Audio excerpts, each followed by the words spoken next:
Mga puting-ting, mayroon tayong susubukan na item, no? Yung napakalakas na tulo na yan, yan ang napansin nyo kasi nga buti na lang nandito ako nung umulan. So ngayon dito yun sa part na to, yan. Ilagyan ko na siya ng mga sealant pero hindi natin alam kung saan talaga lumusot ng tubig. Baka dito or dito, ano, dito siguro, ayun, dito nga, dito lumulusot yung tubig. So ang gawin din mga puting-ting, gamitan natin yung tape na to. Medyo lumiwanag naman yung araw, pero nakalimutan pa rin yung paligid, pero may araw na. Subukan natin to.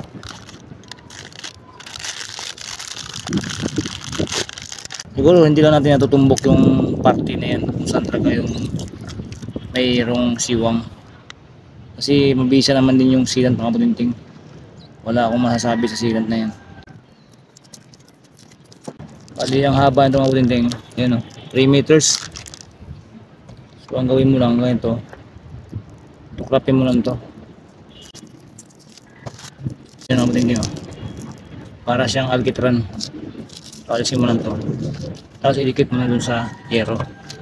Pero bago mo idikit mga puting-ting, punasan mga puting-ting bago nyo i-apply para kapit na kapit talaga. So ganun lang gawin nyo, isusure nyo lang na nasa gitna, sa gitna siya tumatama, kapit na.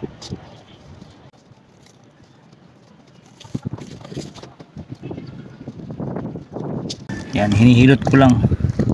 Yan, ganun mga puting-ting, hihilutin mo lang siya.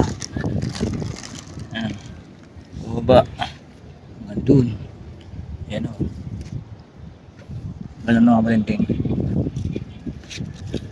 para kumapit.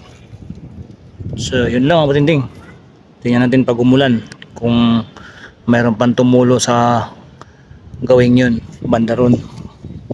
Okay, salamat.